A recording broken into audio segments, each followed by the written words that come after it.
எனது அன்பு துலாம் ராசிக்கார நேயர்களுக்கு எனது இனிய வணக்கங்க. நம்ம இன்னைக்கு வீடியோ பதிவுக்குள்ள முழுமையா போறதுக்கு முன்னாடி முருகரை மனதார வணங்கிட்டு பதிவுக்குள்ள போகலாங்க. ஓம் முருகா போற்றி, ஓம் முருகா போற்றி, ஓம் முருகா போற்றி. எனிக்காக்கும் முருகனே போற்றி. நல்லதே நடக்கும், நல்லது மட்டும்தான் நடக்கும். நம்மளோட துலாம் ராசிக்காரங்க சமநிலையோட வாழ்வாங்க. சண்டைய சமாதானமா மாத்தக்கூடிய திறமை இவங்களுக்கு பிறவியிலேயே இருக்கு. அழகையும் அன்பையும் விரும்புற மனசு இவங்க கிட்ட அதிகமா இருக்கு. யாருக்கும் துன்பம் வராத மாதிரி எல்லாரையும் இணைக்க நினைப்பாங்க நம்மளோட துலாம் ராசிக்காரங்க. அனைத்து உறவுகளுக்கும் எனது அன்பான தமிழ் புத்தாண்டு நல்வாழ்த்துக்களுங்க. இந்த தமிழ் புத்தாண்டு பராப வருஷம் பிறந்திருக்கு. ஒவ்வொரு தமிழ் புத்தாண்டுலையும் ஜாதக ரீதியா ஜோதிடத்துல கட்டங்கள்ல நிறைய மாற்றங்கள் ஏற்படும். அதுல இந்த காலகட்டத்துல சூரியன், சந்திரன், அங்காரகன், புதன், குரு, செவ்வாய், சுக்கிரன், சனி, ராகு, கேது ஆகிய கிரகங்கள் இந்த வருஷத்துல எப்படி சஞ்சாரம் செய்ய போறாங்க, அதற்கு எப்படி நமக்கு பலன்கள் கிடைக்க போறது அப்படிங்கறத பத்தி இப்ப நாம தெரிஞ்சுக்க போறேங்க. விதவிதமான யோசனைகளை இப்ப நான் சொல்ல போறேங்க. நல்லா கவனிங்க. யோசனைகளை சொல்ல போறேன், பிடிச்சவங்க அதை பின்பற்றுங்க. இதையே நம்ம தாரக மந்திரமா எடுத்துக்கிட்டு உள்ள போயிடலாங்க. அதுவே நமக்கு லாபமா இருக்குங்க. நமக்கு இந்த யோசனையெல்லாம் பிடிக்காதுங்க. அறிவுரை கிடையாது, எப்படி நடந்துக்கணும்னு அறிவுரை கிடையாது. யோசனைங்கிறது நம்ம வெற்றி பெறதுக்கு ஒரு அழகான பாதை. நம்ம ஒரு புத்தாண்டு அப்படின்னா என்ன பண்ண போறோம்? நல்லா கவனிங்க. காலையில எழுந்திருக்கிறோம், நியூ இயர் தமிழ் புத்தாண்டு காலண்டரை கிழிப்போம். அவ்வளவுதான். வருஷம் இது நடக்கும். வேற இதை தாண்டி வேற எதுவும் நடக்க போறது இல்லை. இந்த காலண்டர்ல ஒரு பேப்பர் மாறும். புத்தாண்டு பறந்துருச்சு, எல்லாம் சந்தோஷம். அப்படி திரும்பி பாருங்க, நம்ம வீட்டுல நேத்து ராத்திரி யாரெல்லாம் கோபமா இருந்தாங்களோ அவங்கெல்லாம் அதே கோபத்தோட தான் இருப்பாங்க. நம்ம சொந்தக்கார யாரெல்லாம் நம்ம மேல வன்மமா இருந்தானோ அவனும் அதே மாதிரி தான் இருப்பான். நமக்கு இருக்கிற நண்பர்கள் எல்லாம் நமக்கு பழைய கடனை கொடுக்காம நம்மளை ஏமாத்திக்கிட்டு இருந்தானா அப்படியே தான் இருப்பான். ஏற்கனவே 4 பேரு புதுசா பழசா ஏமாத்தி இருப்பான். இப்ப புதுசா ஏமாத்திருக்கு ஒருத்தர் ட்ரை பண்ணிக்கிட்டே இருப்பான். ஸோ இப்ப புத்தாண்டு பிறந்திருக்கு. ஏதாவது மாறணும்னு நினைச்சா நான் மட்டும்தான் மாறணும். நான் நாளையில இருந்து நல்லவனா இருக்கணும்னு நானா நினைக்கிறேன். இல்ல நாளையில இருந்து நல்ல கணக்க போடணும்னு நினைக்கிறேன். நாளையில இருந்து நான் இப்படியெல்லாம் திட்டமிட்டு வெற்றி பெறணும் அப்படின்னு நினைக்கிறேன். நான் நினைக்கிறதுனால மட்டும் என்ன நடக்க போகுது? கொஞ்சம் யோசிச்சு பாருங்க. இந்த சமூகத்துல முதல்ல ஒவ்வொரு குடும்பத்திலையும் அங்க உங்களுக்கு ஒரு 4 பேராவது ஒரு குடும்பத்துல இருப்போம். குறைஞ்சது 3 பேராவது இருப்போம். 3 பேர் இருக்கிறதுனாலதான் புருஷன் பொண்டாட்டி ஒரு புள்ள, இதுதான் குடும்பம். புருஷன் பொண்டாட்டி 2 பேராவது ஒரு குடும்பம். இதுக்கு அடுத்தது மாமனார் மாமியார் இப்படி இருப்பாங்க. எல்லாரும் மாறுவாங்களா? எல்லாருக்கும் முதல்ல இன்னைக்கு புத்தாண்டு தெரியணும். இன்னைக்கு புத்தாண்டு, இன்னையில இருந்து நான் சில சபதங்கள் எடுத்துக்கிறேன். யார் மனசையும் நோகடிக்காம வாழணும்னு நினைக்கிறேன். அதுக்குன்னு எல்லாத்தையும் ஏத்துக்கணும்னு அவசியம் கிடையாது. பிடிக்கலனா ஒதுங்கி இருப்போம். அதுக்கு நம்ம வார்த்தைகளால யாரையும் சுட வேண்டிய அவசியம் கிடையாது. இத நான் மட்டும் மாறி என்ன பலன்? எதிர உள்ளவனும் மாறணும். நாம் எதிர உள்ளவன் செய்யற தப்ப செஞ்சுக்கிட்டே இருப்பான். ஆனா நான் மட்டும் அவனை மன்னிச்சு கொண்டே இருக்க வேண்டும். அப்படின்னா ஒரு நாளும் நமக்கு அந்த புத்தாண்டு புதுசா தெரிய போறது இல்லை. அப்ப புத்தாண்டு அப்படிங்கிறது நம்ம குடும்பத்துல இருக்கக்கூடிய ஒவ்வொருத்தவங்களும் நம்ம கிட்ட இருக்கிற குறைகளை குறைஞ்சபட்சம் நீக்கிறதுக்கு முயற்சி பண்ணணும். குறைஞ்சபட்சம் நீக்கிறதுக்கு சில நிறைகளை நாம அதிகபட்சம் எடுத்துக்கொள்றதுக்கு முயற்சி பண்ணணும். அதுக்கு முதல்ல என்ன பண்ணணும்? இந்த பராப வருஷத்திலிருந்து நாம செய்ய வேண்டிய முதல் ஒரு சபதம், எல்லாரையும் பாராட்ட ஆரம்பிப்போம். எல்லாரையும் பாராட்ட ஆரம்பிச்சுட்டா அவன் ஏதாவது ஒரு சின்ன நல்லது செய்வான். அப்பா ஒரு நல்லது செய்வாரு, அம்மா ஒரு நல்லது செய்வாங்க, பையன் ஒரு நல்லது செய்வாங்க. இப்ப தன்னுடைய மாமனார் மாமியார் ஒரு நல்லது செய்வாங்க, மருமகன் மருமகள் தாத்தா பாட்டி எல்லா உறவுகளும் நண்பர்கள், நம்மளுடைய முதலாளி நம்மளுடைய தொழிலாளி ஏதோ ஒரு நல்லது செய்வாங்க. அவங்கள அதை பார்த்து பாராட்ட ஆரம்பிப்போம். பாராட்டக்கூடிய மனம் அப்படிங்கிறது வருகிறதோ மகிழ்ச்சி தானா வந்துடும். மகிழ்ச்சி தானா வரும் பொழுது இந்த புத்தாண்டு சிறக்க ஆரம்பிக்குங்க. புத்தாண்டுடைய பிறப்பே மகிழ்ச்சியுடைய நிலைத்தன்மையில தாங்க இருக்கு. உங்க வாழ்க்கையில நல்லதெல்லாம் இந்த புத்தாண்டிலிருந்து அடுக்கடுக்காக நடக்க போகுதுங்க. அப்ப இன்னையிலிருந்து நம்ம என்ன பண்ண போறோம்? உலகம் முதல்ல மாறும். அப்படின்னா தான் முழு புத்தாண்டையும் நம்மளால அனுபவிக்க முடியும். நான் மட்டும் மாறிட்டு புத்தாண்டை முழுசா அனுபவிக்க முடியாது. ஆனா நம்ம ஒரு ராசியில பிறந்திருக்கோம். இந்த ராசியில இந்த கிரகங்கள் எல்லாம் இப்படி இருக்கும்போது நாம சில விஷயங்களை ஃபாலோ பண்ணிட்டோம்னா ஓரளவுக்கு மற்றவங்களோட நாம மிங்கிள் ஆக முடியும். அப்ப மிங்கிள் ஆகிறதுனால இந்த வருஷத்தை கடக்க முடியும், வரக்கூடிய பிரச்சனைகளை கடக்க முடியும்.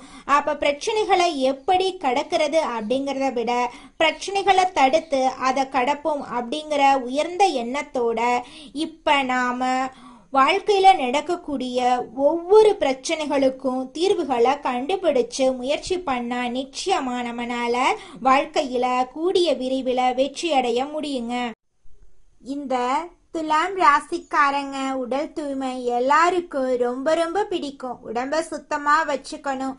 குளிக்கிறோமோ குளிக்கலையோ செண்டு போட்டுக்கணும், வாசனையா காட்டிக்கணும். 4 பேருக்கு முன்னாடி நாம அப்படி இப்படி எல்லாம் நடந்துக்க கூடாது. இது எல்லோருக்குமே தோணும். அந்த மனசு தூய்மையா இருக்கணும்னு நினைக்கிறது இந்த துலாம் ராசிக்கு ரொம்ப ரொம்ப பிடிக்கும். இந்த காலகட்டத்துல துலாம் ராசி பொய்யே சொல்லி இருக்க மாட்டீங்க. பொய்ங்கிறதே உங்களுக்கு பிடிக்காது. ஆனா இப்போ எல்லாம் பொய்ய தவிர வேற ஒன்றும் பண்ண முடியாத அளவுல இருக்கும். ஏன்னா துலாம் ராசிக்காரங்களுக்கு பொய்யிலையாவது நான் கொஞ்சம் சந்தோஷமா இருந்துக்கிறேன்டா அப்படிங்கிற மாதிரி தான். துலாம் ராசிக்காரர்களுடைய நிலை மதிப்பு அதிகரிக்கிறதுக்கு இந்த நேரம் ஒரு அற்புதமான நேரமா இருக்கு. ஏன்னா நிறைய வழிகளை நிறைய வழிகளை சுமந்து கொண்டு வாழ்றவங்க பல பேருக்கு வழிகாட்டலா இருக்கிறவங்க. என்னைக்காவது நம்ம ரோட்ல போகும்போது பாத்தீங்கன்னா வழிகாட்டின்னு ஒரு போர்டு இருக்கும். சென்னை இத்தனை கிலோமீட்டர், பெங்களூரு இத்தனை கிலோமீட்டர், மும்பை இத்தனை கிலோமீட்டர்னு போட்டிருக்கோம். அதை அப்படி பார்ப்போம், அப்படியே போயிட்டே இருப்போம். போர்டு இல்லைன்னா போர்டு ஏன் வைக்கலன்னு கேள்வி கேட்போம். போர்டு இருக்குன்னா போர்டு பார்த்துட்டு போயிட்டு இருப்போம். அதுக்காக நம்ம என்ன சாமி மாலை போட்டு அதை என்ன கும்பிடவா முடியும்? ஆனா போர்டுக்கு அது தெரியாது. என்னடா நம்மள கண்டுக்காமையே போறாங்க அப்படின்னு போர்டு நினைக்கும். இப்ப ஏறத்தாழ அந்த வழிகாட்டிங்கிறது துலாம் ராசிங்க. அப்ப இந்த வரவங்க எல்லாரும் வழிகாட்டலை பார்த்துட்டு போயிடுறாங்க. இதுதான் இருக்கீங்க. ஆனா மனசு துலாம் ராசிக்கு என்னன்னா நம்மளோட யாருமே டிராவல் பண்ண மாட்டேங்கிறாங்களே. ஏன்னா போர்டோட எப்படி டிராவல் பண்றது? போர்டு காட்டுற வழியில தான் டிராவல் பண்ணலாம். இது போர்டுக்கு உணரணும்.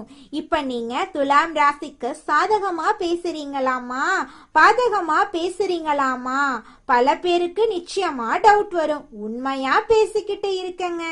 அப்ப என்னன்னா நம்மள நிறைய பேரு கடந்து போவாங்க, நம்மள பத்தி கவலைப்பட மாட்டாங்க. ரொம்ப சிம்பிளா தெரிஞ்சுக்கங்க.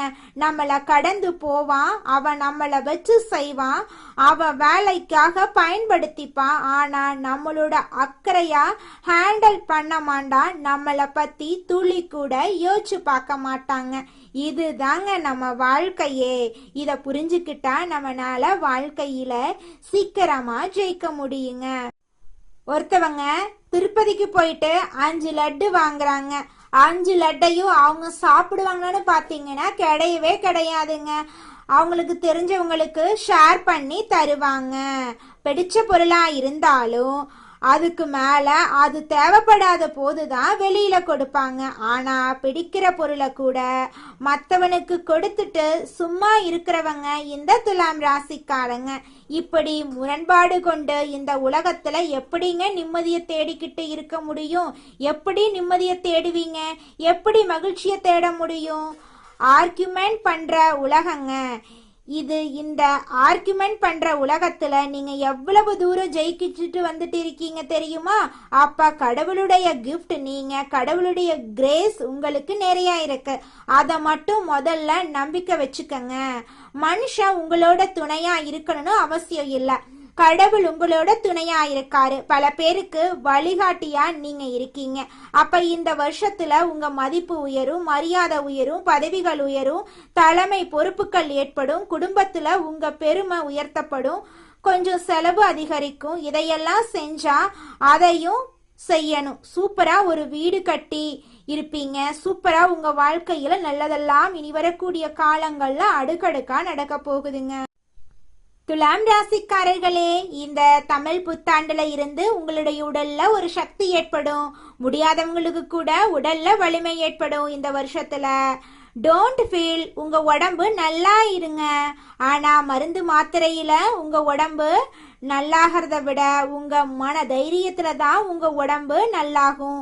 வியாதி கூட உங்களை கண்டு பயப்படும். நம்புங்க, வியாதி உங்களை கண்டு நிச்சயமா மிரண்டு ஓடிரும். ஏன்னா அது வியாதி இருக்குன்னு மனம் என்னைக்கு திங்க் பண்ணுதோ அன்னைக்கு உடம்பு செயலிழந்துரும். ஆனா இந்த மனம் அதை திங்க் பண்ணாது. வேலையை நோக்கி பயணம் பண்ணிக்கிட்டே இருக்கும். அதனால வியாதி வந்து கீழே கிடக்கும். நல்லா தெரிஞ்சுக்கோங்க. அதனால உடல் சக்தி உயரும், போட்டிகள்ல வெற்றி பெறுவீங்க, உங்களோட தன்னம்பிக்கை அதிகரிக்கும், தொழில்ல அதிகமான லாபத்தை நீங்க பெற போறீங்க. உங்களுடைய வாழ்க்கையில நல்லதெல்லாம் அடுக்கடுக்கா நடக்க போகுதுங்க.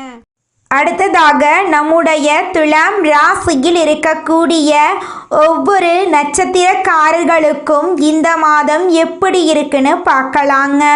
நம்முடைய துலாம் ராசியில் இருக்கக்கூடிய முதல் நட்சத்திரம் சித்திரை 3, 4ஆம் பாதம். உங்களுக்கு இந்த மாதம் எப்படி இருக்குன்னு பார்க்கலாங்க. மனசில் இருந்த வருத்தங்கள் மறைய போகுதுங்க. உங்களுடைய குழப்பங்கள் மறைய போகுதுங்க. பணப்புழக்கம் அதிக லெவலில் இருக்க போகுதுங்க. இடமாற்றம், நிலை மாற்றம் எல்லாம் உங்களுக்கு ஏற்பட போகுதுங்க. கணவன் மனைவிக்கு இடையே இருந்த பிரச்சனைகள் எல்லாமே காணாமல் போகுது. கணவன் மனைவி இருவருமே ஒற்றுமையான வாழ்க்கையை வாழ போறீங்க. உங்களுக்கு அனுகூலம் ஏற்பட போகுது. உங்களுடைய எதிரிகள் உங்களுக்கு அடங்கி போக போறாங்க. கூட்டு தொழிலில் ஈடுபாடு உள்ளவங்க அதிக லாபம் பெற போறீங்க. அடுத்ததாக நம்முடைய துலாம் ராசியில் இருக்கக்கூடிய நட்சத்திரம் சுவாதி. உங்களுக்கு இந்த மாதம் எப்படி இருக்குன்னு பார்க்கலாங்க. உங்களின் உடல் ஆரோக்கியத்தில் சிறு பாதிப்புகள் ஏற்படலாம். கொஞ்சம் கவனமாக இருந்துக்கோங்க. பிள்ளைகளால் சந்தோஷம் உங்களுக்கு கிடைக்க போகுது. அதிர்ஷ்ட வாய்ப்புகள் கைகூடி வரப்போகுது. தாயின் உடல் நலனில் கவனம் செலுத்தி வர்றது அவசியங்க. தெற்கு தென்கிழக்கு திசை உங்களுக்கு அனுகூலம் தருங்க. உங்கள் குடும்பத்தில் இது நாள் வரைக்கும் தடைப்பட்ட அனைத்து காரியங்களுமே இனி வரக்கூடிய காலங்களில் தங்கு தடையின்றி நடக்க போகுதுங்க. உங்கள் குடும்பத்தில் இருந்த அனைத்து பிரச்சனைகளுக்கும் தீர்வு கிடைக்கக்கூடிய மாதமாக இந்த மாதம் உங்களுக்கு அமைஞ்சிருக்குதுங்க. உங்கள் வாழ்க்கையே சொர்க்கமாக மாறப்போகுதுங்க. அடுத்ததாக நம்முடைய துலாம் ராசியில் இருக்கக்கூடிய நட்சத்திரம் விசாகம் 1, 2, 3ஆம் பாதம். உங்களுக்கு இந்த மாதம் எப்படி இருக்குன்னு பார்க்கலாங்க. உறவினர்களுடன் கருத்து பரிமாற்றங்கள் செய்யும் போது நீங்கள் எச்சரிக்கையாக இருந்துங்கோங்க. நீங்கள் ஒருத்தங்கிட்ட பேசும்போதும் சரிங்க, ஒரு செயலை செய்யும் போதும் சரி, இவங்க கிட்ட இந்த சொல்லலாமா, இந்த செயலை செய்யலாமா, இதனால நம்மளுக்கு ஏதாவது பிரச்சனை வருமா, நம்மளை சுற்றி இருக்கிறவங்களுக்கு ஏதாவது பிரச்சனை வருமானு 1க்கு 2 முறை ஆலோசனை பண்ணி செயல்படுறது உங்களுக்கும் நல்லது, உங்களை சுற்றி இருக்கிறவங்களுக்கும் நல்லதுங்க. தாய் மாமன் வழி உறவுகளின் மூலம் உங்கள் குடும்பத்தில் சுப நிகழ்ச்சிகள் நடக்க போகுது. தாய் வழி உறவுகளுடன் சின்ன சின்ன கருத்து மோதல்கள் ஏற்படலாம். அதை கண்டெல்லாம் நீங்கள் பயப்பட வேண்டாங்க. தைரியமாக தன்னம்பிக்கையாக வாழ்ந்துக்கிட்டு வாங்க. நிச்சயமாக உங்களுடைய வாழ்க்கையில் முன்னேற்றம் வருங்க. நாம நல்லா இருக்கணும் அப்படின்னா நமக்கு பிடிச்ச விஷயங்களை நாம சிந்திக்க ஆரம்பிப்போம். பிடிச்ச விஷயங்களை மட்டும் செய்யலாம். நமக்கு பிடிச்ச மாதிரி வாழ ஆரம்பிப்போம். மற்றவங்களை ரொம்ப மைண்ட்ல எடுத்துக்கிட்டு நம்மளோட சந்தோஷத்தை தொலைச்சிட வேண்டாம். இந்த உலகம் ஒரு சூது கவக்கூடிய உலகமா இருக்கு.